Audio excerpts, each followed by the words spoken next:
Hey, welcome back to another episode of Journey Through the Darkside. I'm Daniel. Simon. And you know what? How's the weather up there? Man, it's nice. It's really nice. We just got to know who's in charge around here and who the top dog is up here. And I don't know how I'm going to get down, but the important thing. So, when the man from the dark side has to perform double duty, god damn it, we're going to perform double duty. So tonight, we got a special double match review for you. That's right.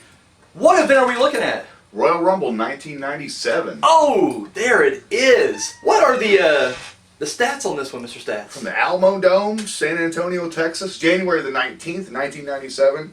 And what about that attendance? Business was down.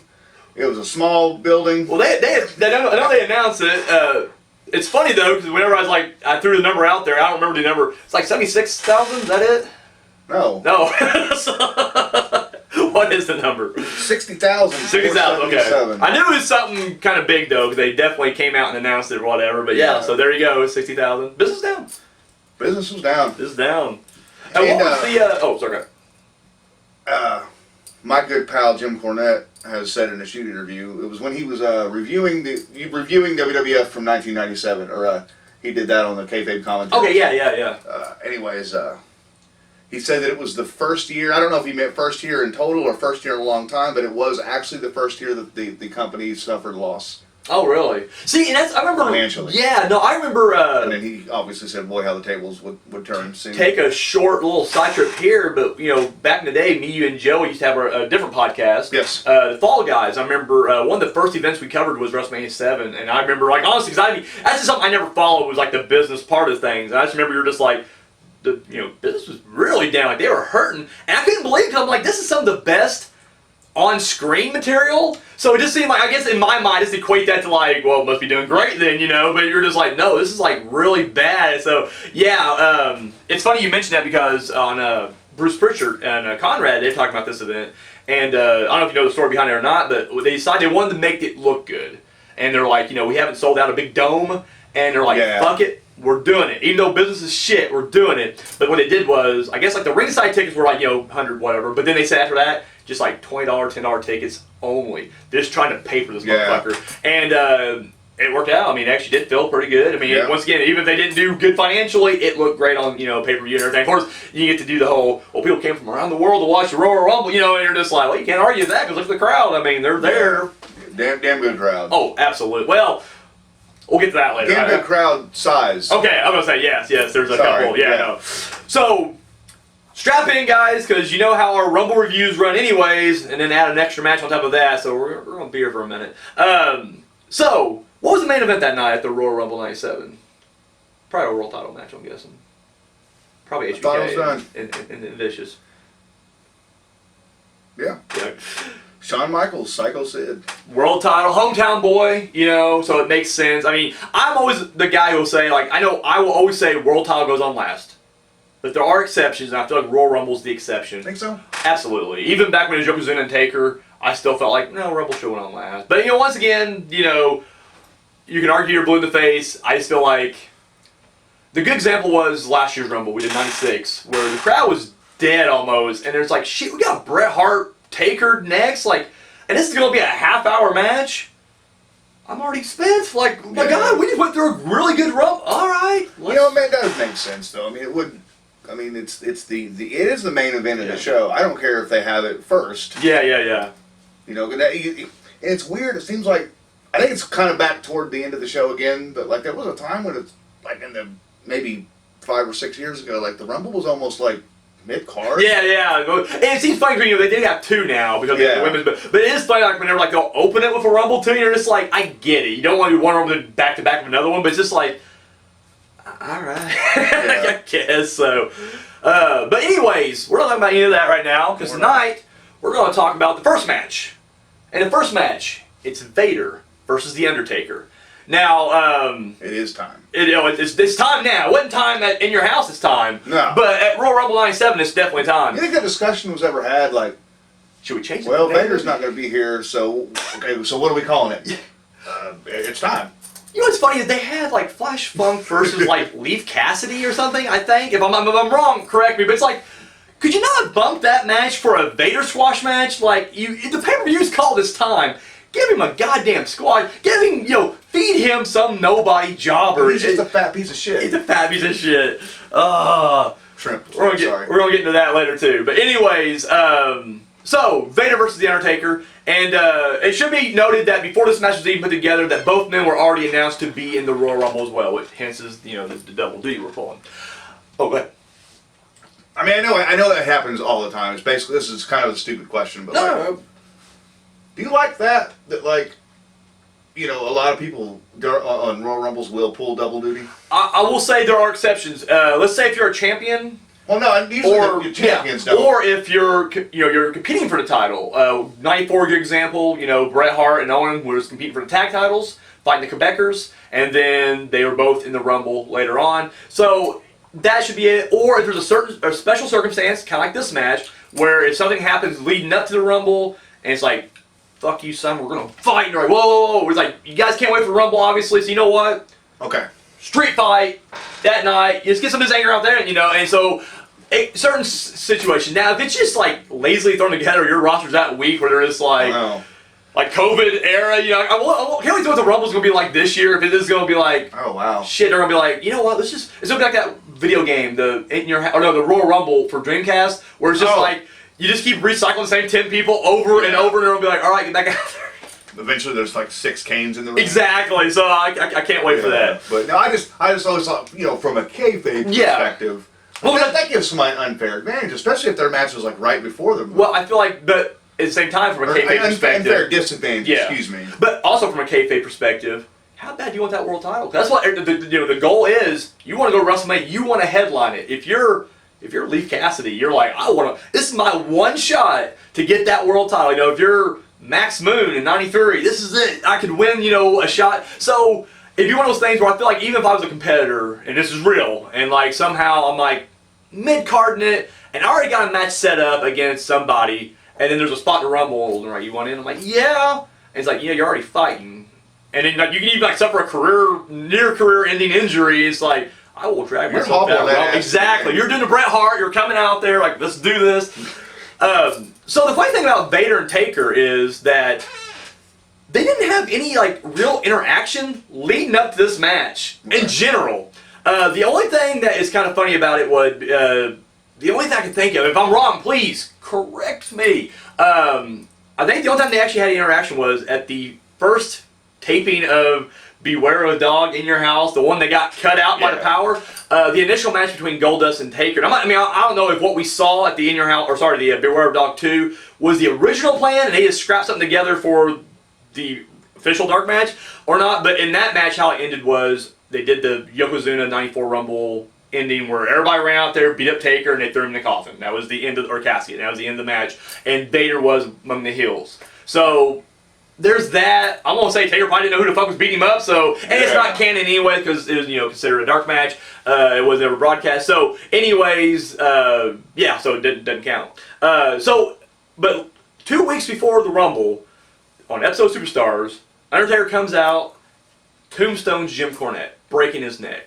Now, I'll be honest with you, I don't know the context here. I was watching at this time, but I don't really remember why he did it. I don't know if Cornette was... Because Cornette at this point was only managing Vader, because at this point, Clarence Mason has taken over Owen and British Bulldog. Okay. Of course, Yokozuna is already out of the company at this point, I think. So it's just like, all he had was Vader. This is before the NWA... this is actually a good while before the NWA invasion angle. But so that's all he had. So, I don't think he was with Vader out there. Once again, they didn't meet before this match. So it's like, all I can think of is I know he was a commentator on Superstars. He did a lot of those Saturday morning shows. Yeah. Maybe he was running his mouth, or maybe he was interviewing Taker, and Taker just said, fuck you, and Tombstone. I don't know. Either way, all you need to know is Taker broke his neck. And of course, Vader's like, hey, bro, that is my manager.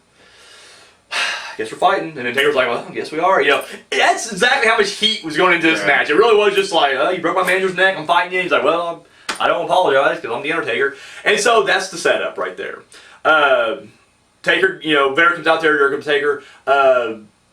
They are going very heavy trying to push the fact that Cornette's not out there with Vader. And Jim Ross doesn't even make that conclusion. He's like, I don't think he's his manager anymore. And I'm like, But you said he broke his neck! Yeah. Now, the only other thing I can think of besides that would be, if you go back to SummerSlam 93, or, sorry, it was 93, one of the two, Cornette had a neck brace when he went out there for Yokozuna, because he suffered a kayfabe injury at Smoky Mountain, but he wanted to keep that going. Yeah. And it's like, but then again, it's like, well, that was a world title match. That's different. Clearly, he's going to go out there, broken neck and all. It's a fucking undercard match with Vader. Who gives a shit?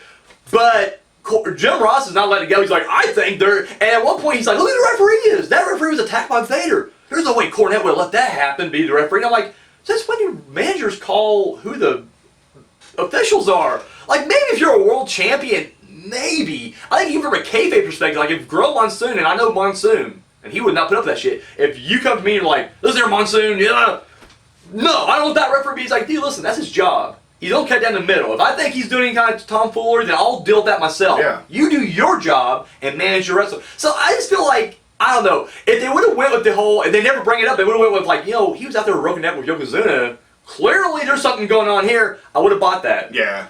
Now, I don't know. Once again, I don't remember this storyline too much at all. But either way, just know that Cornette and Vader are clearly no longer together at this point, for whatever reason. So, they're fighting.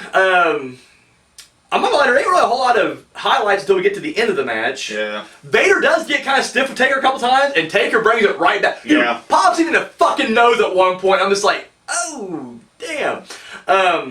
You get an okay powerbomb from Vader on Taker. You get an okay choke slam from Taker to Vader. I don't know. You know what you can think of before we get to the meat and potatoes of the end? So yeah, I guess we'll just get to the end then. So at this point, Taker takes Vader out of the ring, and out comes Paul Bearer. And it's funny because initially Jim Ross was like, there's Paul Bearer! And everybody's like, where? And he's like, right there! And even on our screens, we don't see Jack, which tells me that everybody else is in that little box watching, but he's doing this number like, I'm watching this match like, oh shit, who's that? And even like King and Vince are like, what are you talking about? And then like even after he says he's right there working on the ring, it takes a good 2 to 3 seconds before we actually do cut to Paul Bearer coming out. Yeah. And then Vince is like, oh yeah, there he is. Like, I just imagine Vince is just like, guys, we live in this box. We do not go outside that. And then as Jim Ross is like, Paul Bearer, he's just like, I don't see him. Well, I guess... We don't see him. Oh yeah, there he is. Okay. And I feel like that's exactly what Vince would do too. You know what? Maybe that's a good... You know, because why would you call something that's not being shown? Exactly. I agree. The people in the building can see Paul Bearer, but they're not hearing the commentators. Exactly. And see, I feel like that should have been the thing too, because you do hear the crowd react when he comes out there. So you could have been like, whoa, what's going on here? Like, I hear something's going on. People are looking in one direction.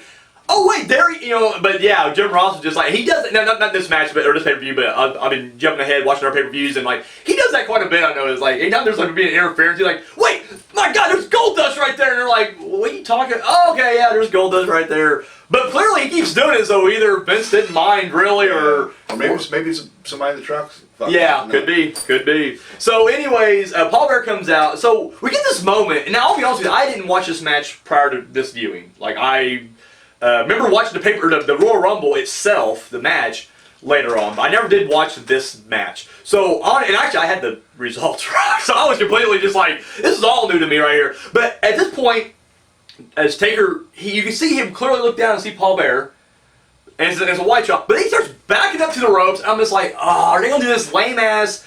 He threw Vader out the other side. He's just going to wait for the count out. I'm going to wait by the ropes. Hope nobody hits me from behind. Yeah. I hate that spot. You see it a lot on TV when someone does that, and then there's like, normally I would wait right here and watch the count out, or I get in the middle of the ring and taunt, but I'm going to walk backwards to the rope or the turnbuckle corner, and I'm just going to sit here and keep looking, hope I don't get hit. Oh no, I got it. So when he does that, I'm like, oh fuck, we're going to get this, aren't we? But no! He backflips out of that fucking ring and just beats the shit out of Paul Bearer. As a Taker fan, it had to be a cathartic moment for everybody in '97, because you gotta remember, at this point, since SummerSlam '96, he has not got his hands on Paul Bearer yet. Every time he tries, Execution runs out there, or Mankind would interfere, or something would come up. And so this is the first time where he just beats the ever-loving piss out of him. And I'm just like, I'm cheering at home. Oh, yeah, dude. 35-year-old grown man watching this match for the first time. He's like, yes, finally, whip his ass. Throws him in the ring. Vader comes in there. He whips them both up. Let me ask you a question. Do you think Vader got adequate offense in this match? I kind of feel like it was mostly one-sided. Like, there was some moments where, it was Vader, but... Not really. Yeah, to me, it just felt like... I mean, don't want to review it yet if you don't know. I'm just saying, like, it's kind of... And again, I bring him up a lot, and I apologize, but, But Cornette's recently talked about Vader. Yeah. In this era. Mm-hmm. And, he was just horribly booked. Yeah. Now, he had some good matches, or he was in some bigger matches. Yeah, but, like, it just seems like he kind of, he didn't really get to dominate a whole lot. No. I feel like he had a strong open, but then they didn't know what to do with him after that. And then, unfortunately, when the SummerSlam... Well, I was going to say, that really derailed him. People always come back to that SummerSlam match, and it's like, dude, you got to pay more attention. Like, he was already kind of getting shit on before that. Yeah. Well, but he was still getting that push. Even if it wasn't great, he was still being thrown up there. But this was what really kind of, in my opinion, which was what shocked me about the conclusion of this match, actually, but I'll get to that here in a minute. But it was like, the writing was on the wall by this point. Yeah. So, but he was so dominant in WCW. Yeah, in Japan, it was just like... and then he comes to WWF, and Vince's like, no, pal, you're going to... Yeah, it's as I say, you're going to sell for our guys, you're watching this match, it's like, up to this point, like, I've been going back and forth. So I've watched every WCW pay-per-view up until this point. So I've seen all of Vader's matches, and it's just like, dude, it's incredible. Like, honestly, not joking, not just overselling it. I am legitimately a huge Vader fan. I think, honestly, I wish I would have known him more when I was a kid, because I probably would love him even more now. But it's like, I respect the hell out of him, and it just, dude, is like, it was real. Like, he was a fucking force to be reckoned with. And I don't think his style... really meshed with WWF in general. And I feel like, they definitely put the leash on him. Well, I mean, look at this match. He kind of unloads on Taker for a couple minutes, and then Taker just like, nope, you're not doing that shit. And I mean, he socks him a couple of good times in the fucking face where I'm just like, oh, shit. So anyways. Vader always has his potatoes with him. Yeah. And then he expects it. Like, I've heard him in interviews just go, I give it out, give it back. And even Ric Flair says, like, his favorite story is like, when he fought at Starrcade, like, Harley Race is like yelling. His good friend Harley Race, who's Vader's manager, is just like, you better get up, you pussy, because he's not going to stop. And dude, Flair said at that point, I had to give him back to him. So he's literally just belting him everything he had, and Vader never let up. It was just like, that's just how he worked. I mean, right or wrong, it's just, that's how his style. And I don't know who tweeted it. It was in response to a Kenny Omega match a long time ago for AEW. And, Omega, some job guy come in, and Omega like went 15 minutes with him. Back and forth, competitive. Oh, and they're saying that you gave him too much or whatever. Somebody brought up a video of Vader like beating the shit, like literally beating the complete dog shit out of a fucking jobber for like 2 minutes. Taking liberties and and that was it. And like, I can't remember if they were saying that that's how you're supposed to handle it, or they're saying like, you did a good job, this is not what... Well, I think it was kind of a half. I think he had some people going, this is how you do it, but he had some people going, but what about that guy in the ring? Like, you don't do that to the other person, for one, and B, you gotta try to get other people over. But once again, that's kind of the job of the jobber anyways, though. Like, that is like what you're supposed to do, is just get that guy over completely. Fuck you. Later on you may be able to, do whatever. But so, I don't know. Like I said, there's two schools of thoughts, and once again, I'm not a pro wrestler. If people are going the other way, that's fine, and as long as everybody's in agreement, then whatever. But at the same time, I do miss the dirty squash match. I miss Road Warriors going there and just being like, fuck this small tag team from Carolina, we're going to beat the shit out of them and get out of here in 30 seconds. Yeah, definitely rest in peace squash matches. We just don't... So anyway, so throws Vader out of the ring, Taker whooping up on Paul Bearer, throws him out of the ring. So he goes out there and he's like, I'm going to set this motherfucker up. Got him up on the guardrail, and he's going to go air Taker. He has the fucking stairs out, and dude, he's going to launch pad himself off this motherfucker. And we all know Taker loves to jump anyway, but it's like, holy shit. Like, he's going like Sabu, RVD first. He's like, I'm going to Jeff Hardy this motherfucker before Jeff Hardy's even really a person. He's like, let's do this. And he backs up, and dude gets himself a good little run, and he launches off, but Paul Bear's like, oh no, pulls off Vader, and Taker crashes the burn. And I will say, now granted, at the time I was watching, I was making fun of it, because I was like, dude, you just hit the guardrail, like, with your, I mean, I guess it was his own moment, but it's like, he's down for quite a bit, but it's like, you did just have a match with Vader. And even if he didn't give Vader a whole lot of offense, I still think if Vader came in and just punched you once, you'd be like selling that thing for the whole match, like, fuck. No, I won't do that for the kendo stick afterwards, but that hit hurt. Yeah. God. So, I mean, I retract that. I won't be busting their balls on that one. But then when he gets Paul Bearer, because at this point, Vader's in the ring, they're doing the count, but he breaks the count, he's striking referee, and Paul Bearer gets the urn and jumps off and hits Taker in the head, and Humpty Dumpty's right on the fucking floor, falls right on his fat ass. He did, yeah. Hilarious. Of course, Taker goes down, he's trying to slow you back in the ring. At one point, Paul Bearer hits him again with them, he's putting it to him, rolls him in the ring, Vader bomb, 1, 2, 3. And I'm honestly legitimately shocked. Now, granted, these are old reviews, these are old, shows. I don't know why I thought Taker won this. I mean, honestly, you would have been like, before I said, hey, watch these matches, hey, who wins that match, by the way? Taker wins it. I honestly just thought that. I honestly just like, yeah, Taker wins it.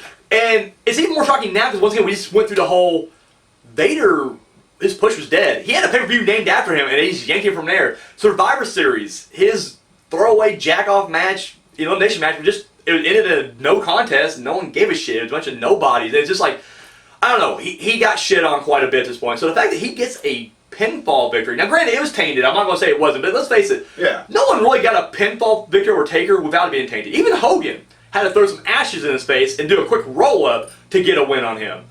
Mabel had a comma run in there. Mankind had to have Paul Bearer accidentally hit with the urn and then, whatever. We never had Taker just be like, nope, you got hit the finisher and 1, 2, 3, clean. No, it never happened. So it's like, that's still a short list of people who got the win on Taker, and Vader jumps on that. I was like, God. So it's one of those things where maybe Vince didn't want to give up on him just yet, and as we're going to see, there is plans for him, a little bit later. And so, I don't know, it was kind of shocking to see that. They roll out of the ring, and at this point, it's very clear that Vader and Paul Bearer are probably working together now, and they are walking out there.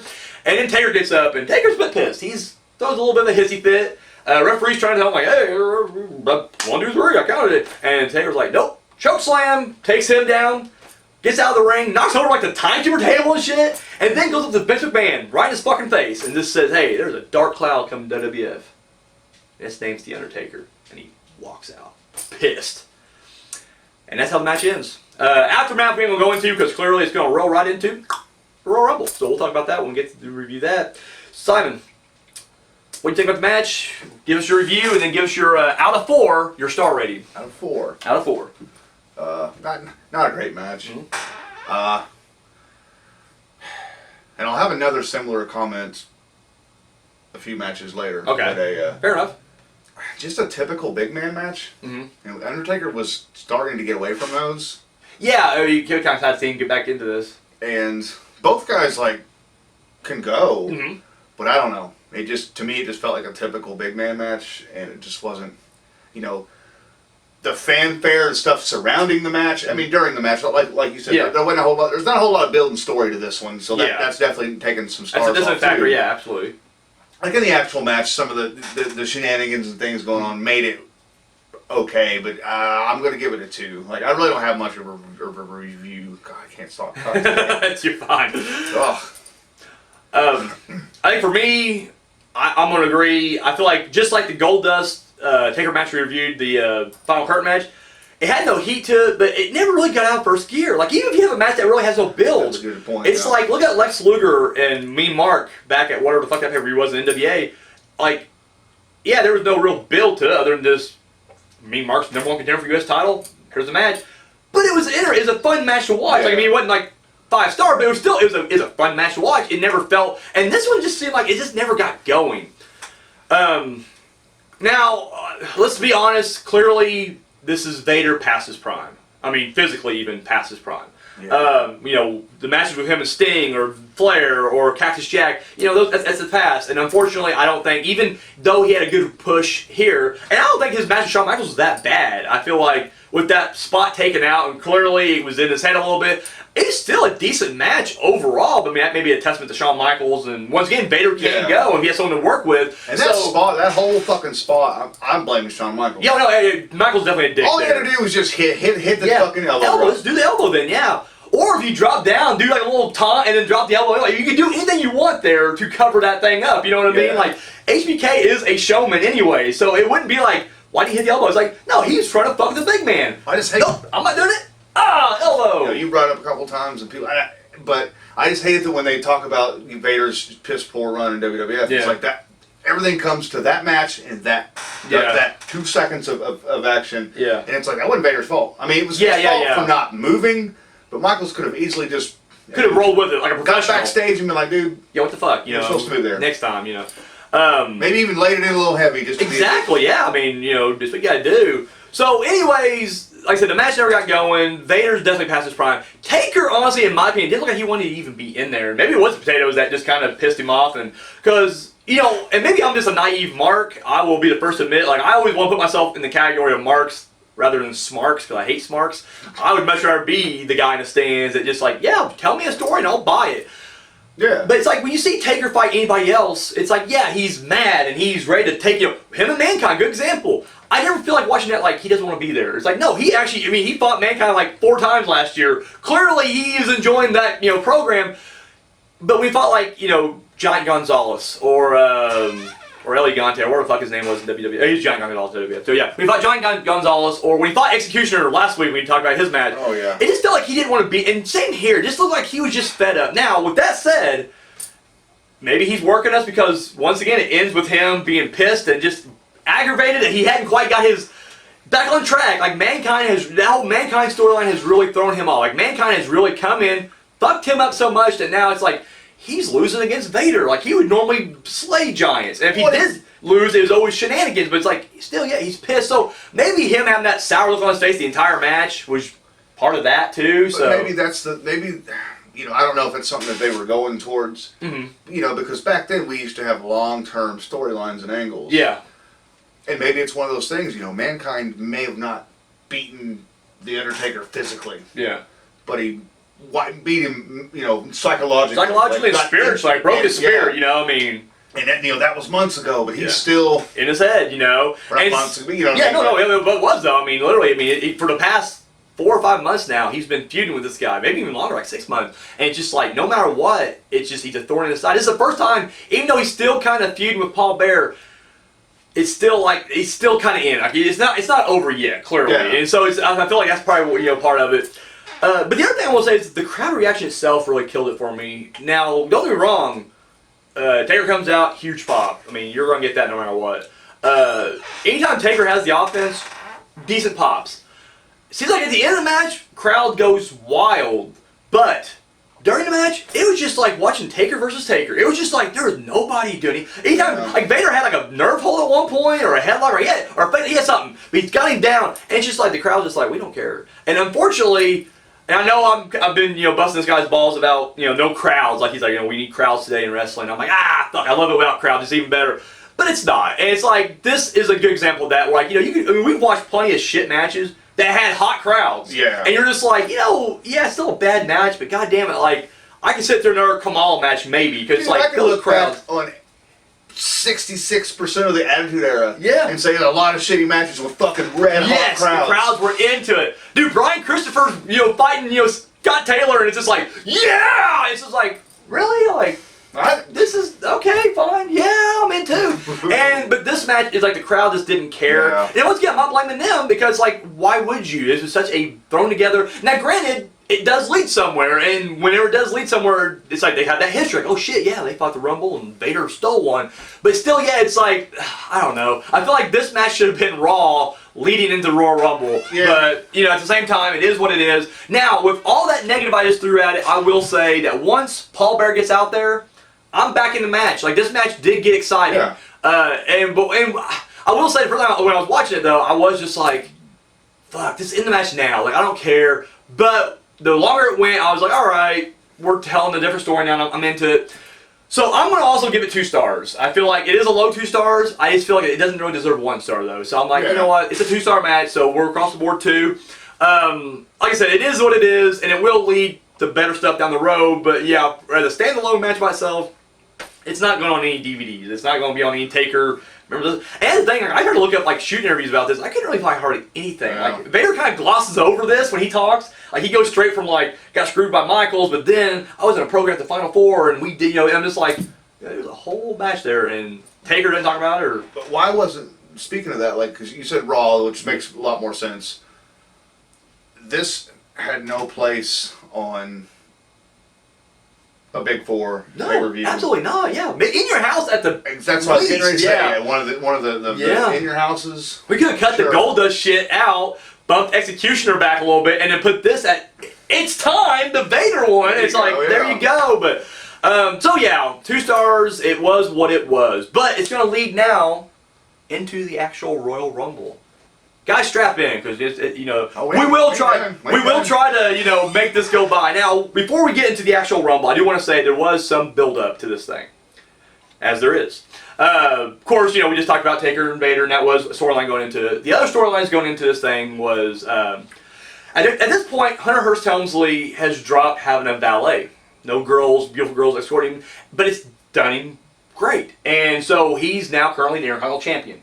He's taking it seriously now. He's still the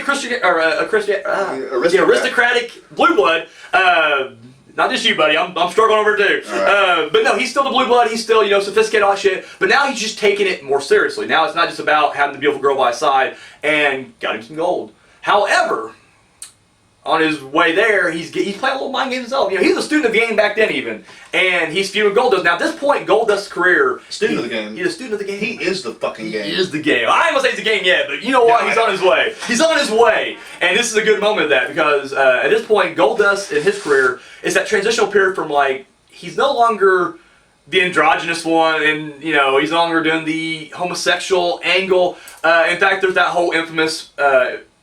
promo with Jerry Lawler where he just flat out says, are you, insert slur here, and he's just like, no, and he decks him or whatever. So, at this point, it's revealed that, yes, Goldust is actually Dustin Reynolds. We won't say Rhodes, Dustin Reynolds, but his wife is Marlena. I don't think they use her name yet, but, he's married to, her. And Triple H, who's feuding with Goldust over that IC title, is just like, well, you know what, I like your wife. I could use a new manager, and now he's coming after her. And so, during a match on Raw, it was the King versus Goldust. And anyways, during the match, Triple H comes out and just swoops up Marlena and just takes her off, right? Oh. And she's hitting him and everything. And then out comes Wildman Mark Marrow, who has also been feuding Triple H. I fucking missed the Attitude Era because back then you could have 3 people feuding with different people and different storylines, and it would overlap and just make great television. God damn it, Vince. And it was easier to follow than whatever fuck's going on. Even now, it's just like, what? So, anyway, as Marrow confronts him, Triple H, and I'm not gonna lie, this was actually pretty ballsy because I'm like, you could drop her. But he just launches Marlena, and of course, Marrow catches her. And then as Triple H turns around, Goldust is coming down the clothesline, Triple H moves, and Marrow and Marlena get steamrolled by Goldust. And I'm just like, so the IC match was scheduled for earlier in the night, and Triple H would debut, it only happened for a minute, but he would debut his new bodyguard, Mr. Hughes. Or he called him his butler, his new butler, but it was Mr. Hughes. Ironically, Mr. Hughes is actually a bodyguard for Goldust for briefly too, but they didn't bring it up during commentary, so it's kind of like a missed opportunity there. So anyways, Goldust comes out, they have the match. Goldust beats the ever-loving fuck out of Triple H. I mean, it was like the one time he's like, I'm not playing mind games, you came after my wife, I'm fucking you up. However, it was too much. Hughes kept interfering, and eventually, due to an IC title shot to the face, Triple H wins and retains. And then the other big feud was Ahmed Johnson and Farouk. Or I should say, Ahmed Johnson versus the Nation of Domination, but... Storyline here was when Farouk first came in, when he was in that ridiculous gladiator gimmick, he attacks Ahmed Johnson. Now, in real life, Ahmed Johnson already had a kidney injury, but they played it up like it was Farouk that did it. So Farouk injured him, takes him and put him on the shelf. But during that time, he would form the Nation of Domination. And they would, grow. And at this point, Savio's not in it yet, but Crush has already joined. And so, and we got PG-13 and a bunch of no-names in suits, one of which is future D'Lo Brown. So that's the group right now. Thing is, and there's something I always kind of forget about, Ahmed Johnson was pretty hot at one point. Like, the fans loved him. Okay. Yeah, and it was like, now it's just like, come on. Ahmed Johnson, really? No. But it's like, there was a time where he was like, and I remember, unfortunately, when he won that IC title and then he got injured, it did kind of kill it. But the thing is, like, people were still, oh, man, oh, and they were chanting. And so, they couldn't bring him back because of the injury, but they decided, like, you know what, we can get around that. So, kayfabe, injury's cleared. He was good to go. He comes back, but he comes back walking tall style, huge fucking 2x4, and he just starts whooping ass on everybody in the nation. Just starts interfering in their matches, starts taking them down one by one, beating ass, and Gro Monsoon, who's very no-nonsense, is like, we can't have that. I'm sorry, you're suspended. Suspended him. How you get around the injury. But he could come back anyways. He's like, oh, you fuck. He was doing Stone Cold before Stone Cold. I mean, he really was. Yeah. And so he's coming back, and finally Monsoon had enough. But the fan reaction was there, and clearly the nation was to blame. So Monsoon's like, fine, you know, you're both going to be in the Rumble, but at the same time, we're going to have a match. We're going to settle this at the Rumble. You two are going to fight each other in the Rumble, or at the Rumble. So they had their match begin tonight. Which the nation just interfered. I mean, the match itself wasn't anything special. It really should have been a street fight that kind of covered the fact that, I mean, I'm not taking anything away from Ron Simmons. I think Farouk was a hell of a wrestler. Unfortunately, by the time he gets to WWF, he's definitely more brawler. And his WCW days are over. And Ahmed Johnson, like I said, he was another, like, I don't even try to be a dick. He was like an ultimate warrior, though. Like, he had the look, he had that certain kind of charisma, and the fans loved him. He was not a good wrestler, but Vince loved him. Vince was like, big guy, muscles, fucking through the roof. Here's the IC title, but then once he got in the ring, it's like, he's no warrior at this point. Like, yeah, we're not getting into squash matches, and it's just like he didn't get the same push. Pritchard's famous line in his podcast, and the bell rang. And the bell rang, and that's exactly it. Anyways, so Nation interferes. Farouk gets gets away. The rest of them get away. He catches one nameless goober, and he powerbombs him through the French announce table. Fuck that Spanish announce table. We're gonna go through the French table.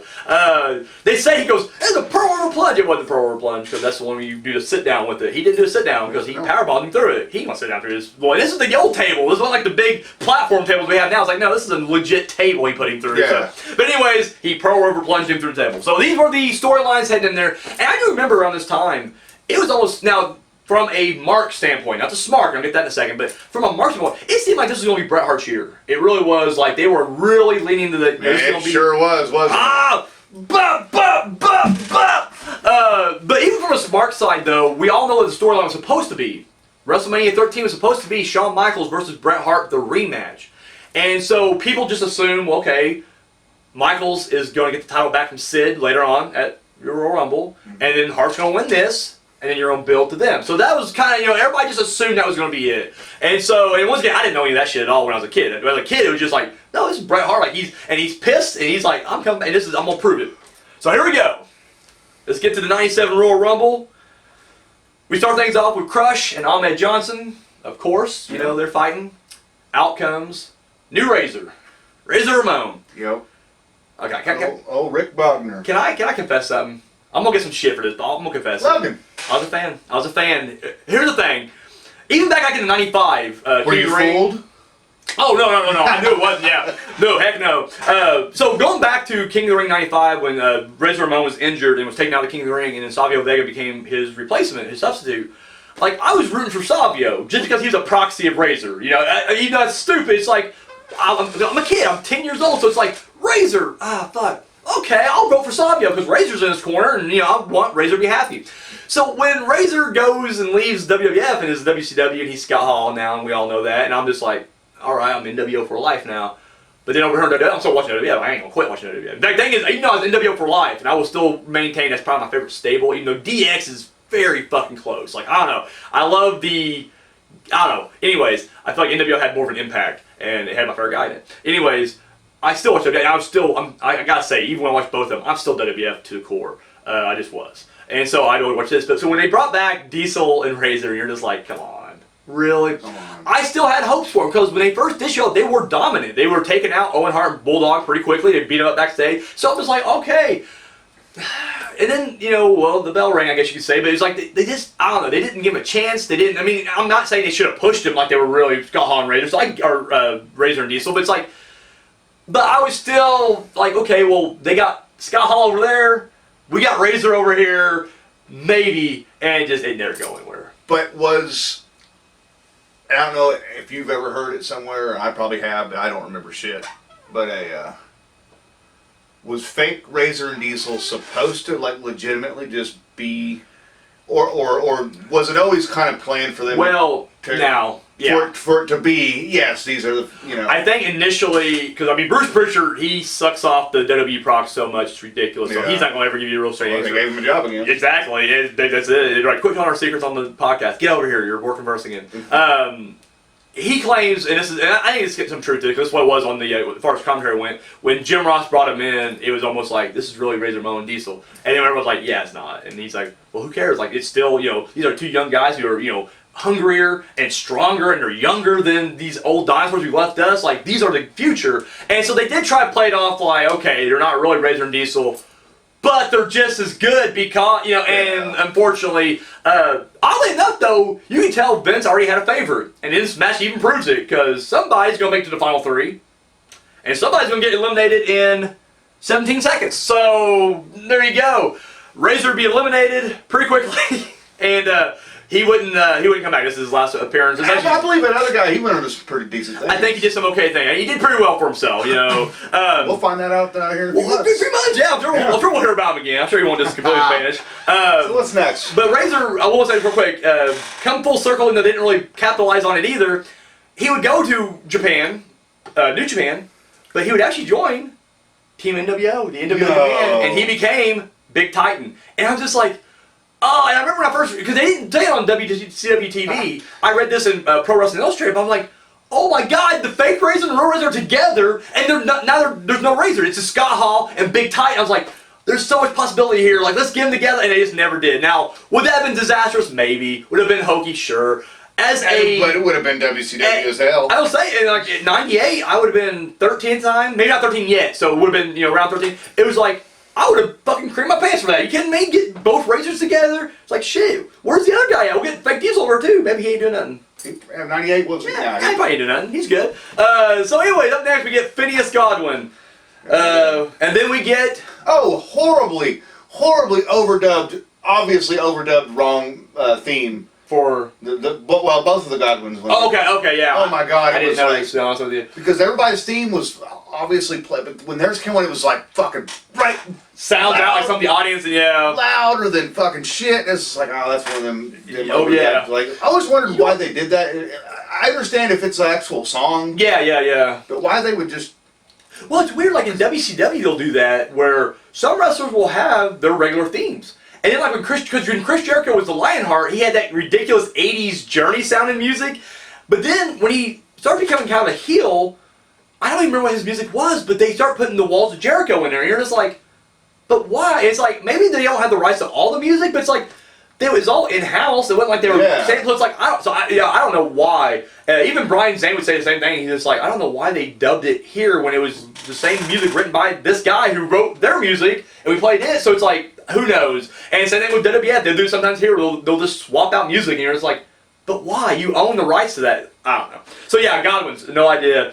But then out comes Stone Cold Steve Austin, who, House of Fire. This is what's funny to me, is that like, I guess it took me a second to register.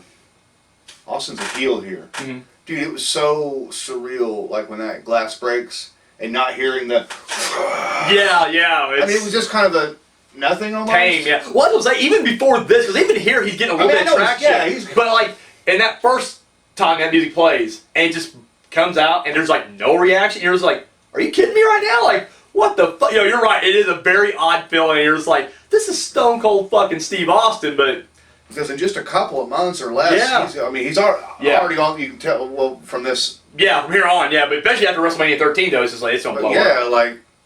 but it was, I just wanted to say it because it was just so surreal. Like, and like... Nothing. No, nothing at all. I mean, like I said, I don't mean like nothing, but no, well, I'm gonna get to that here in a second too. Yeah. This crowd was kind of odd with some things. You didn't like this crowd at all. I really didn't. I wasn't a fan. Anyways, it should be noted that we'll get to the end obviously later, but he would go on. Papered it with people who didn't know what they're talking about. That's exactly what it was. Hey, you a wrestling fan? No, we don't care. Get in here. We're gonna show you something. Well, we need asses in seats. Exactly.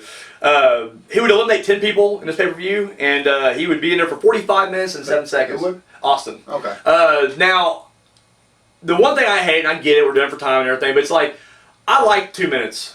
That to me is a good rumble. Here we're at the minute 30, and I know even at 2 minutes... Apparently their clock was fucked up. Yeah, I was saying, for first like 5 or 6 when they're just like, we're sorry. Because it obviously wasn't... Yeah. Like every time somebody come out, like the other commentators like, I can't tell you what's his name. It's him. What's going on here? Like, I believe something wrong with our clock. So stop calling attention to it.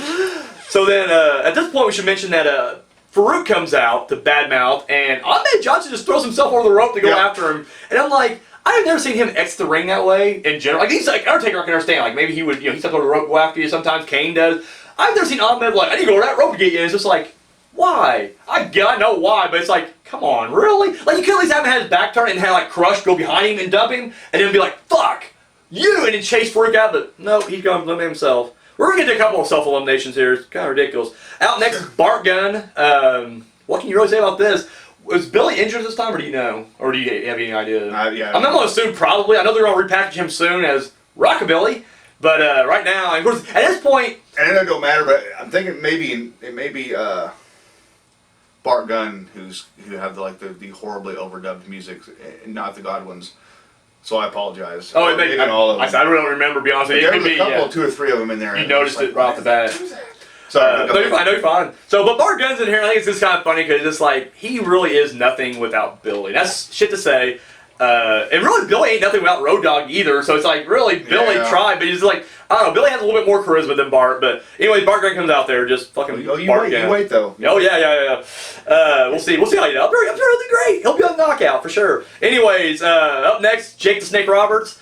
Fat Jake. Yeah, old Jake, out-of-shape Jake. This is he's in for a minute, 10 seconds. Not quite bad shape Jake. yeah. We ain't heroes of wrestling Jake just yet, but you know. Anyways, yeah, I'm gonna say here, they do kind of let the fact that this was the finals of the King of the Ring tournament, so I do like that. I'm a big stickler for continuity in wrestling, but it doesn't matter. He gets thrown out. This would now, unless he returns later on, at least until 2007, this is his last WWF pay-per-view match. Now, unless he made a Royal Rumble appearance later on, I really don't know. But as of right now, that's the end of Jake. So Jake's out there. Up next, Bruce Bullock comes out. I remember for some reason they kept kind of pushing how good he was in the Rumble. Which, if you remember, 91 he was like one of the Iron, or he wasn't the Iron Man, but he had a pretty good run in 91. 92 he was number 1. He lasted about halfway mark with Flair, and then he won that big Royal Rumble or Battle Royal in the Royal Albert Hall. And then in 95 and 96 respectively, he made the last 2 in 95 and 96. He's the final 4. So I mean, I guess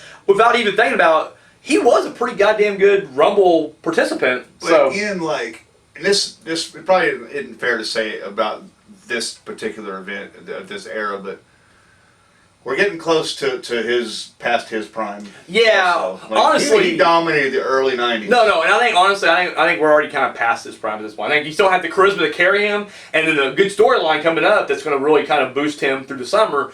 But as far as in-ring stuff, I don't think he... But by the next year, and they put the jeans on him and everything. Yeah, that his return... Well, his WCW run for one. I mean, I know where he messed up.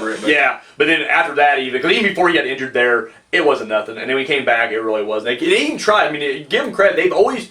I didn't realize how much they put him in a main event spot until going back and rewatching a lot of this. I'm like, shit, he was actually a main eventer. Like, he didn't do much with it, but it's like, he was, like, they relied on him quite a bit to be in that main event spot, but it didn't go nowhere. I think Vince treated that whole family pretty well. He really did. I mean, given what will happen, besides that, it's like, no, he really did. So, up next is Piroth. He was, there's 4 of these AAA guys that's going to be in this Royal Rumble. Oh, yeah. So that was the other thing I heard was, so they got the big new Alamo Dome they're going to try to sell out. They got Michael's Hometown Boy on the main event.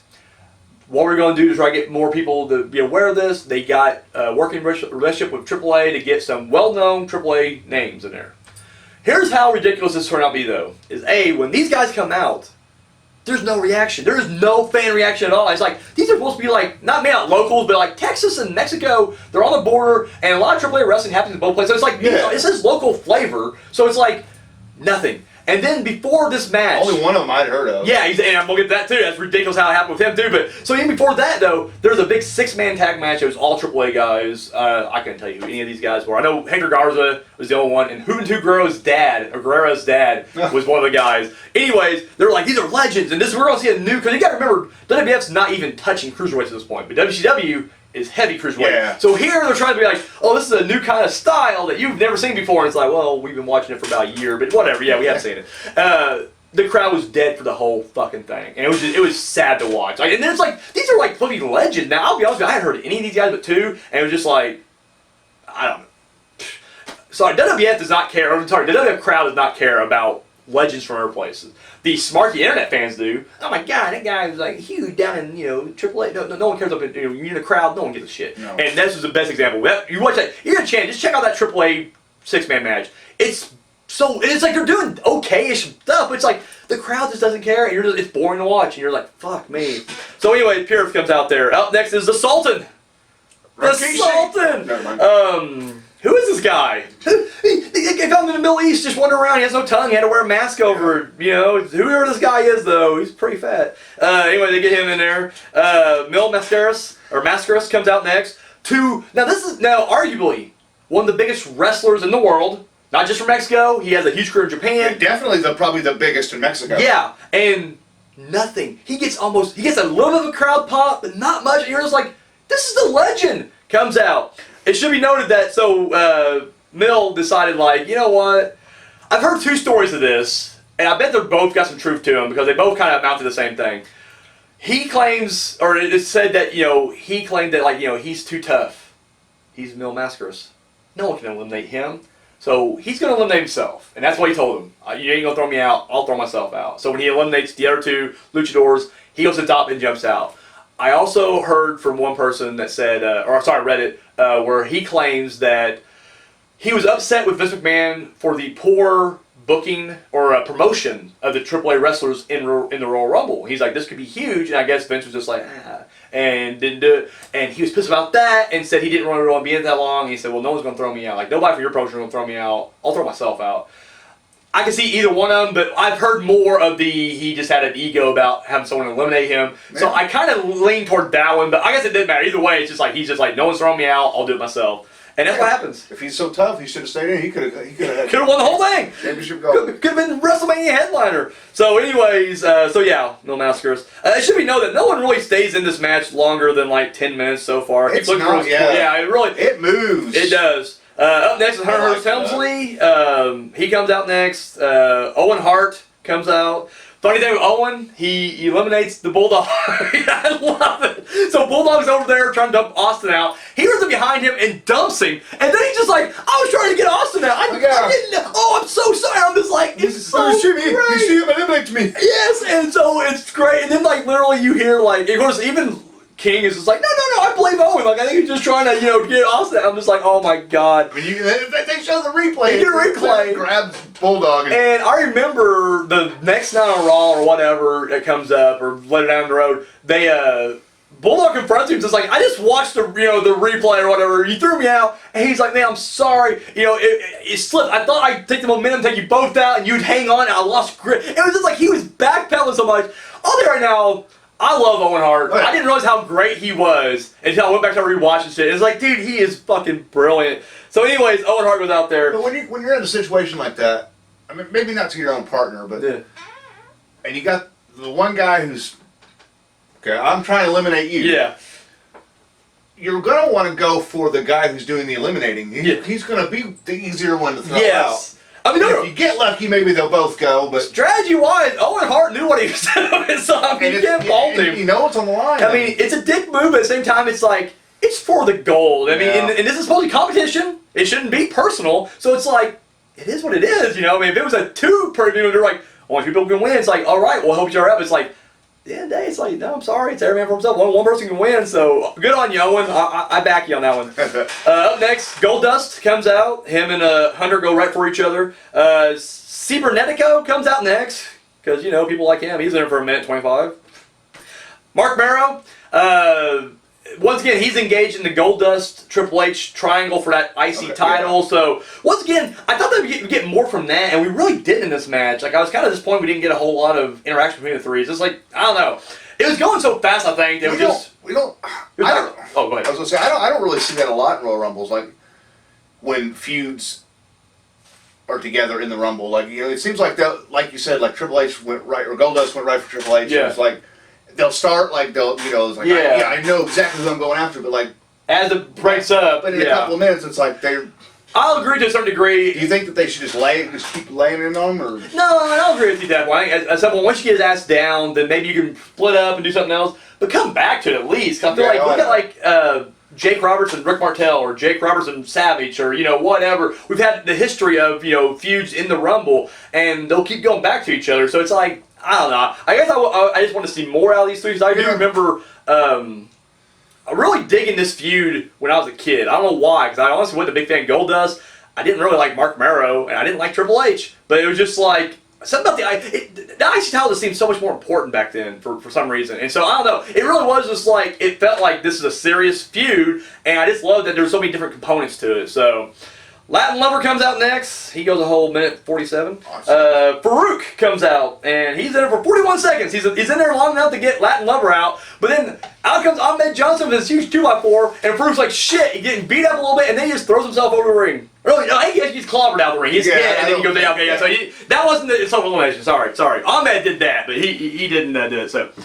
So at this point, Austin cleans house, and he throws everybody out, and he gets what you would call, what Bruce Prichard calls the diesel spot, where it's just one guy in the ring, and start feeding them to him. And so out comes Savio Vega, which I really dug. This is actually right before he joins the Nation. I think he joins the Nation like literally within a week or something like that. Okay. But Vega comes out, and they had their huge feud earlier in the summer, or last summer, and ended the Caribbean strap match, which Austin lost, but like, who went on to do better things, you know? Yeah. Throws his ass out. Out comes Double J, Jesse James. Throws him out. We don't want to do that.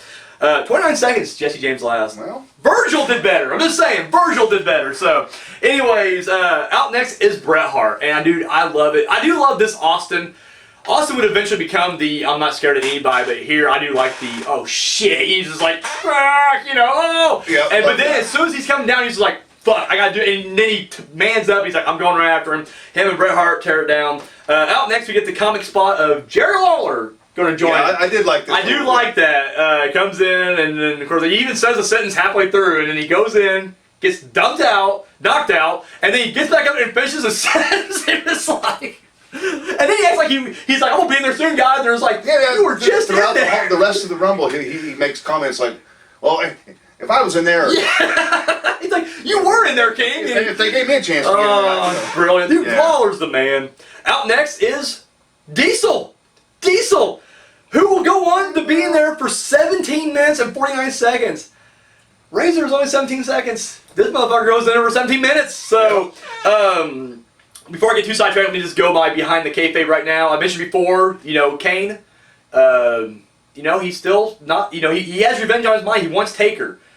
And when he unmasked in 2003, he admits like, yeah, I didn't have scars on my face. I had emotional scars, and the mask was covering that. And so I mentioned before when he was the dentist, Isaac Yankem, that was another mask he was wearing. It was literally just, he didn't know how to cope. He didn't know how to be Kane yet. And all he knows, he wants to take Taker out. And he's been in the ring with him once, and he fucked it up. He got scared. He got scared of his big brother. And Taker took him out. And here's his shot again. And not only did he get a shot, a chance to win the world title at WrestleMania possibly, but he's like, I won't be in there to Taker at some point. But he's wearing their mask. Now I want to say, I think this is the moment where Paul Bearer realizes, oh my God, that's my son. And after this match, because Diesel's done after this, there is no more fake Diesel, he pulls him aside and says, listen, I need to talk to you. We both want something. We both want Taker down. I think we can do something here. That's what happens behind kayfabe. Okay. Anyways, so Diesel goes up there. Makes it to the final three, by the way. God damn it. Rick Bogner, I'm so sorry, man. Is he alive still or is he dead? I don't know if he's with us or not. Rick, if you're still around, man, you deserve better. Hope he comes back to AEW. Stick it in Vince's face. So anyway, I mean, the thing is, he had a good career in Japan. Like, it wasn't like he just jobbed out. No, he actually became a big deal in Japan, but unfortunately, in American eyes, no one gives a shit about that. Everyone's like, what, you did good in Japan? Who cares? Yeah, I know. How did you do WWF? Oh, you didn't do good, did you? Yeah, go back to Japan. Johnny Ace, baby. Anyways, Terry Funk comes out next. And this is what I'm saying when I'm talking about how the AAA guys got no reaction. Dude, Terry Funk is a good pop because he's Terry Funk and it's Texas. Yeah. And it's just like, he has had battles with Mil Mascaras down there. I mean, these are both legends. And yet, nothing. Terry Funk is his pop. Mascaras is not. Yes. And right here, Terry Funk comes out as Terry Funk. Yeah. Big pop. Now it's Texas. Yeah. Vince signs him and says, we're going to put pantyhose over your face and call you Chainsaw Charlie. Chainsaw Charlie. Because... Well, Cornette wanted him to come out of the box because anybody think blah, blah, blah is over. But it's like, they didn't have to change anything about it. You know who Terry Funk is. And they quickly started referring to him as Terry Funk. Oh, yeah, everybody knew. And that's the thing, too. I think one thing about Jim Ross here, I mean, once again, it had to be okay by Vince because he keeps doing it, but it was just like he was referencing the battles that him and Mankind would have in Japan during this match, and you're just like, oh yeah, Vince is just like, oh, well, it didn't happen here, we don't talk about it, but it's just like, he kept doing it, and so it's like, it definitely gave it a different layer of realism. I mean, and once again, that's when I started going like, oh wow, Japan, okay, let me check that, and then I look at like, holy shit, you know, and now like, holy shit, Cactus Jack was a big deal in Japan too. It's just like, god damn, so it really did open up the whole world to me. Thank you, Jim Ross. Out next is a nice little rookie named Rocky Maivia, out there whooping some ass. He's smiling, white face or white meat baby face. Come on guys, I'm just happy to be here. I'm just happy for the opportunity to be here. Yay. Goes out there, he goes 13 minutes, not bad, not too shabby. Mankind comes out next, does his thing. Flash Funk comes out there, which, it's funny because you see who's in the ring, it's like, it really is a who's who. Like, even though it's Diesel, it's like, that's gonna be Kane. Rocky Maivia will be The Rock. It's like, it really is like legends in the ring. Well, I remember watching some previous Rumbles. Yeah, and same. It's this having that same thing, like. But then Flash Funk comes out and you're just like, oh, well. Never mind. And the funniest line of the night, though, is Jim Roscoe's. And that's Flash Funk, no relation to Terry. It's like, hilarious. Vader comes out, Henry Godwinn comes out, and then finally it's the dead man, it's the Undertaker. So yeah, you want to go to the finals? You want to go ahead and do it? Just go ahead and go ahead. You want to walk us through? You want me to do it or? Go ahead. Okay. So at the end, we're down to like the last 6 or so. We got Austin, Hart, Vader, Taker, Diesel, and then we got Mankind and Terry Funk. So that's 7. Sorry, can't count. It's this Indiana education I got. Anyway, so as they're fighting, Terry Funk and Mankind are just brawling on the apron, and finally Mankind eliminates Terry Funk. Funk's down. Referee's over to make sure he gets out there.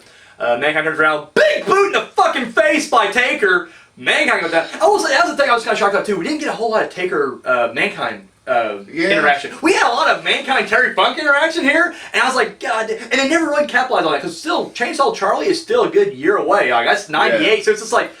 They really, what? I don't know. It could have been awesome. Maybe Mick was just like, hell, I'm probably not going to see Terry for a while. Could be, yeah. I mean, honestly, that's probably what it was. Let's do it. Put on a show, you know.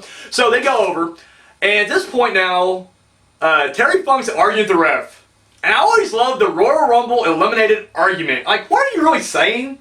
I didn't get thrown over, ref. I know it looks like I got thrown over. I know you saw I got thrown over. I didn't. I went through the ropes. Come on, don't let. Oh, bullshit. Fine, I'll leave. But it's like, what are you saying exactly? Like, yeah, I got eliminated. I'm out of here. I'm sorry. I'm going. No, it's like they argue. So as he's arguing, Mankind's like, fuck yeah. He runs over and hits him, and they start fighting. And I'm just like, God, like, it really made that feud look even harder. It's like, what the fuck? Like, he wasn't even in your. But anyway, they're fighting. So now the other referee comes over there and they're trying to break it up. Now I thought it was kind of odd, even back then. Like, there's only 2 refs in a Royal Rumble. Like, you would think logically. Kayfabe, you'd have at least 4. There's 4 sides to the ring, so it's like, but whatever. 2 guys are over. Maybe they're in the corners and they kind of like have a side of piece. Could be. So I mean, well, business is in the toilet, Simon. Yeah, they can't afford referees. Who's gonna buy referees right now? So, anyways, they're fighting, and at this point, Hart throws out Austin to a pretty good pop. Like, you know, Austin's been getting cheered throughout the Rumble when he's doing the time thing and he's throwing motherfuckers out. He's getting popped left and right, but when he gets thrown out, dude, crowds, they're like, yes! Yeah. Fucking Hart. It's Bret Hart, baby. I'll even tell you right now, even back then at this point, I told you before, we have, documented before, I wasn't a big Hart fan in the early 90s, but 94 on, I was a huge Bret Hart fan. Even 97, but 97's the year I'm just like, fucking Bret Hart. Year. It really was.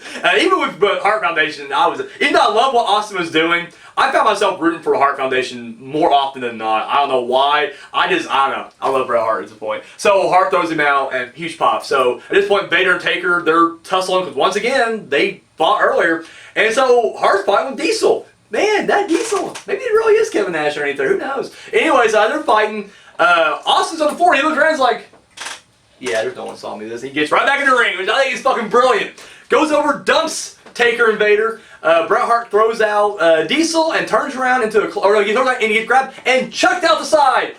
Your winner, Stone Cold Steve Austin. And he gets out of there and dude, Bret is pissed. And I forgot how much he whined and cried during this era. Like, this guy went on tirades all the goddamn time. Well, I mean, we know, but it's like, we'll get there. We'll get there too, but it's just like, my God, but he is so like, and Austin just smiling, walking out, yeah, and you're just like, it's a great moment.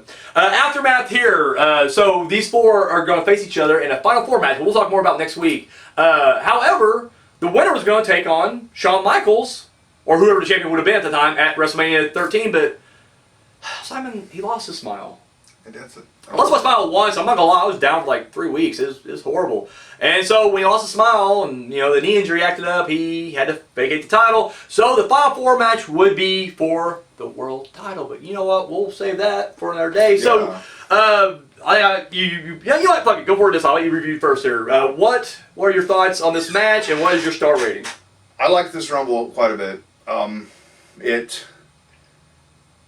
I think it's one of your negatives, though. It sounded like you were kind of, it was quick. Yeah. There was a lot of, a lot of people that a minute or under. Yeah. A lot of just a few seconds even. Yeah. Like a lot. It was 50 minutes, but that's actually, I guess, pretty short for a Rumble. It's one of the shorter ones. It is. But I kind of like it when it's fast like that. But a lot of the guys get eliminated quicker, the ones aren't going to win. Exactly. Anyway, it was a lot of jobbers. Kind of cleans house quick enough to get to that last little bit, which still went really fucking fast. Yeah. And, I liked the Austin getting thrown out, but I always wondered, because we've seen that shit before. We've seen guys get thrown out and get back in the ring to attack somebody or to whatever the fuck, and they're instantly thrown back out. Or refs are, get out. Pull them out, yeah. Did I miss something? Did nobody see that? Well, I mean, apparently... Did nobody see Bret Hart clearly throw him out of the ring? No fucking... No officials back there. No senior official by the way, he was... none of that shit. No, nobody saw it. They go back and forth with that shit sometimes anyways. But the whole thing was awesome. I thought it's one of my favorite Rumbles that we've done. I mean, I know we haven't done a lot of them because Taker's not been a part of a lot of them, but I liked it. I liked it a lot. The ending was, and with Fake Diesel being there, he was one of them that when he came in, it was like, well, of course he's gonna get thrown right out. Yeah. And you're like, what the hell is he still doing there? You ever tell him something? Like, what the fuck? He's going to do business for himself.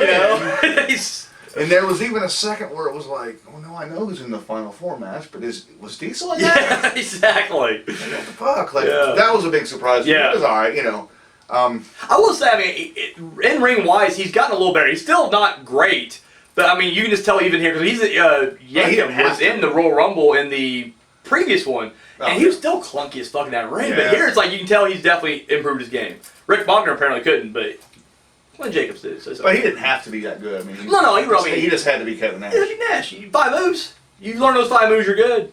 The hair flip was one of them, I think. So how come he didn't get the Diesel spot? That's what I was waiting for. That's what it. The Diesel getting the Diesel spot. Pull that glove up. Tighten that glove. But keep waiting. I'm gonna go 3 stars on this one because it didn't feel 50 minutes. Yeah. It didn't. There's plenty more just regular matches we've watched that have been 10, 15 minutes long that felt 50 minutes. Yeah. This but pretty solid Rumble. It was a quick. Wasn't quick, but it was quick. Yeah, no, absolutely.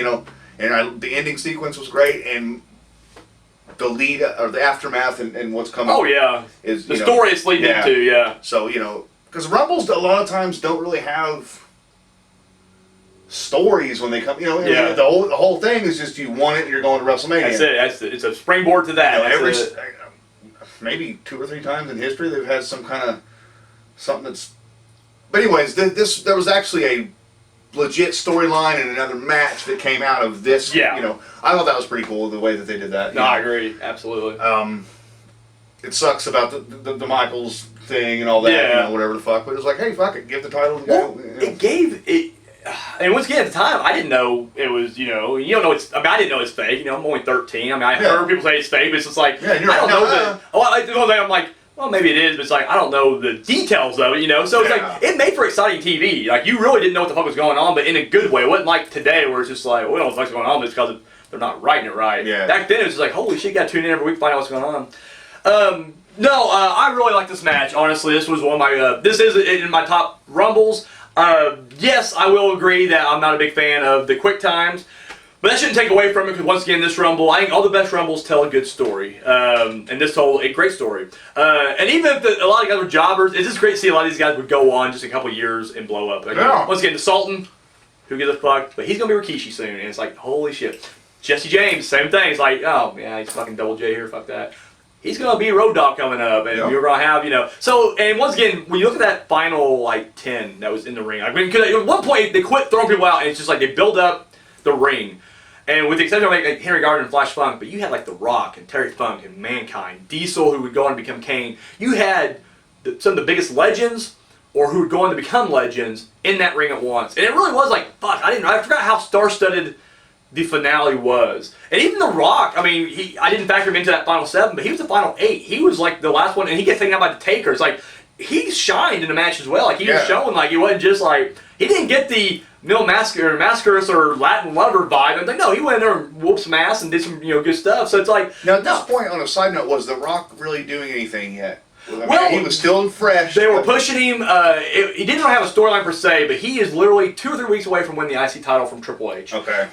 It was on that. It's actually on the Thursday that Shawn Michaels loses the smile, and it was actually a throwaway match almost, where they're just Triple H is going to be up against this up and comer Rocky Maivia, and of course Triple H is just toying with him the whole time. But then surprise roll up, 1, 2, 3, and then at the pay-per-view Final 4 that we're about to cover next week, we will see the rematch where Maivia holds his own and actually pulls off the win and everything else. So storyline not really, but they're building him. So Austin by this time, he's not red hot, but he's definitely on fire. Oh yeah, absolutely, yeah. And the fuse to that rocket is been lit. And they've had him involved in storylines this entire time too. So it's he hasn't been on the back burner. I feel right now, Maivia's on the back burner, but he's heating up. He's getting ready to be put to the forefront for a little bit. Doesn't go so well his first run, but that's all right. It happens. I'm sure he'll be okay. I'm sure he'll bounce back. He ain't gonna be Rick Bogner. He ain't gonna Rick Bogner this thing, so it's gonna be all right. He ain't gonna Matt Skyscraper this thing either. So it's gonna be okay. Rock, I think he's all right. All right. So I give it 3 stars as well. Honestly, I was this close to getting it 4 stars. Usually I couldn't in good conscience because I'm just I gave 92 4 stars. I think I gave 91 4 stars, and I'm man, those just feel like those are the last 2 or 3 real Rumbles, 91 and 2, and I get it, and it is what it is, but just to me, it's just god damn, man, I like 2-minute wait times. I know it's a small thing. Austin would have been in there double what he would have been here, had it been that, or not double, but 25% more at least. Yeah. And I feel he would have been there for a good hours. Once again, it is what it is. And once again, it doesn't take away from the match. The match itself is still entertaining. It still tells a great story. So that's why it gets 3 stars. So 3 stars across the board, 3-star match. So there it is. So, man, you got anything else to add before we... 5 stars on the whole show then. Yeah, exactly. Yeah, that's how it goes. That's how it works. Meltzer's just 5 stars. We're good. All right. Well, that's all we got, guys. Tune in next week. Thank you for sticking around for this big double episode. And so come back next week. You got anything else to add? I don't. All right. We're out of here. I'm Daniel. Fine. Oh, shit. Didn't always run. Sorry. Hi. Thank you for watching that video. Be sure to give us a thumbs up. Share it.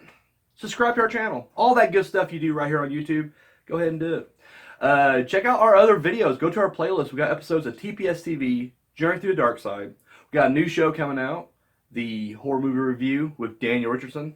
This guy. And of course, our short film, Entropy. You can find all that and more right here on YouTube. And then check out, yeah, look at that. All of our social media right there. And we don't just, copy and paste the same post and put it on all. No, that's ridiculous.